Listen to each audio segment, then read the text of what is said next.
Кыргыз-Россиялык өнүгүү фонду Кыргызстан менен Россиянын ортосундагы соода алакаларынын өнүгүшүнө тоскоолдук жаратып жатат. Аталган фонд жардам көрсөтпөсөн эле пайда табуунун амалын көрүүдө. Бул тууралуу бүгүн Өнүгүү прогресс фракциясынын отурумунда эл өкүлү Зиядин Жамалдинов көтөрүп чыкты.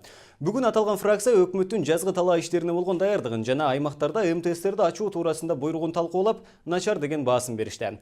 Фракциянын отурумунан кабарчыбыздын материалы. Өнүгүү прогресс фракциясы бүгүнкү отурумунда өкмөттүн жазгы талаа жумуштарына болгон даярдыгын жана аймактарда МТСтерди ачуу туурасында өкмөттүн буйругунун аткарылышын талкуулады. Анда ушул күнгө чейин 86 айыл өкмөтүнөн МТСтерди ачуу туурасында арыздар келип түшүп, бирок ал кечеңдеп жаткандыгы айтылды. Жыйынга келген өкмөттүн мүчөлөрү айыл өкмөттөрүндө МТСтерди ачууда каражат маселеси көйгөйдү жаратып жаткандыгын жүйө келтиришти. Тийиштүү каражаттар ушу техника алууга, МТСтерди уюштурууга бөлүнбөй жатат.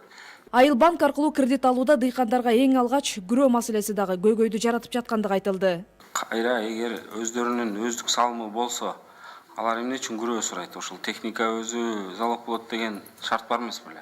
Айыл өкмөттүн карамагындагы курулуштарды күрөөгө койгондо булар абдан катуу талап койду. Чындыгында ошол ар бир курулуштун ээси аныктаган правоустанавливающий документ деп коет экен, же болбосо мисалы үчүн ошол кайсы убакта курулса, ошо ким ээлик кылат, ким тарабынан заказ берип курулган, ушуга чейинки документтерди требует этишти. Ал эми эл өкүлү Зиядин Жамалдинов Кыргыз-Россиялык өнүгүү фонду Кыргызстан менен Россиянын ортосундагы соода алакалардын өнүгүшүнө тоскоолдук жаратып жаткандыгын айтты. Аталган фонд жардам көрсөтпөстөн эле тескерисинче пайда табуунун амалын көрүп жатат. Силердин максатыңар азыр ошол фонддун акчасыны айландырууга акча табыш болуп атпайбы максатыңарчы? Мында калган акчаңарды депозитке коюп, ал жактан акча түшүрөбүз деп депозитке коюп салгансыңар бүгүнкү күндө.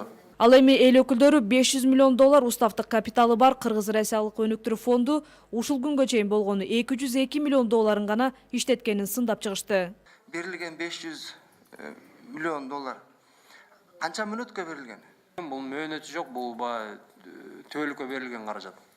3 жылдан бери биз 202 миллион өндүрсөк, анда калганын дагы шашпай 10 жыл деле узартып жиберсек берсек болот экен демек, э? Бүгүнкү күндө өкмөт МТСтерди ачууда шашпай жатат. Ал эми дотацияда турган айрым айыл өкмөттөрү МТСтер ачылса, эбак эле өзүн өзү каржылаганга өтмөк эле дешет эл өкүлдөрү.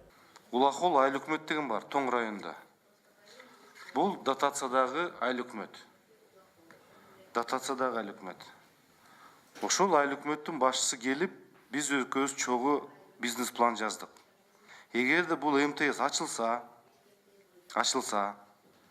сен дотациядан чыга аласың десем, 1 жылдын ичинде мен чыгып кетем деп атат. МТСтердин ачылышы менен айрым айыл өкмөттөрү карыздарын толук жабып, киреше таап жаткандыгы айтылды. Таласта, мына Казыбек, Нарын, Ат башыда МТСтер ачылды. Ошолардын экономикалык абалы кандай болду? Жакшырдыбы? Бир 3-4 айдын ичинде эле ошол текшерүүчүлөрдүн алдында 500 миллион сомго чейин акча чогултушту. Эгер 86 айыл өкмөтүндө толугу менен МТСтер ачылганда, өлкөнүн ички дүң продукциянын көлөмү дагы өсмөк. Азыр эң негизги мына 86 айыл өкмөттүн заявкасы бар. Бардыгында бир эле айыл өкмөт, мына Күн Чыгыш айыл өкмөтү Тоң районунда. Зорго бул 2016 жылы бир эле айыл өкмөттү мына тектен токтом негизинде бир эле айыл өкмөттү ачтык. Ошентип Өнүгүү прогресс фракциясынын бүгүнкү отурумунда депутаттар өкмөттүн жазгы талаа иштерине болгон даярдыгы жана аймактарда МТСтерди ачуу туурасында буйругунун аткарылышына начар деген баа беришип, региондордо МТСтерди ачууну тездетүүнү өкмөттөн талап кылышты.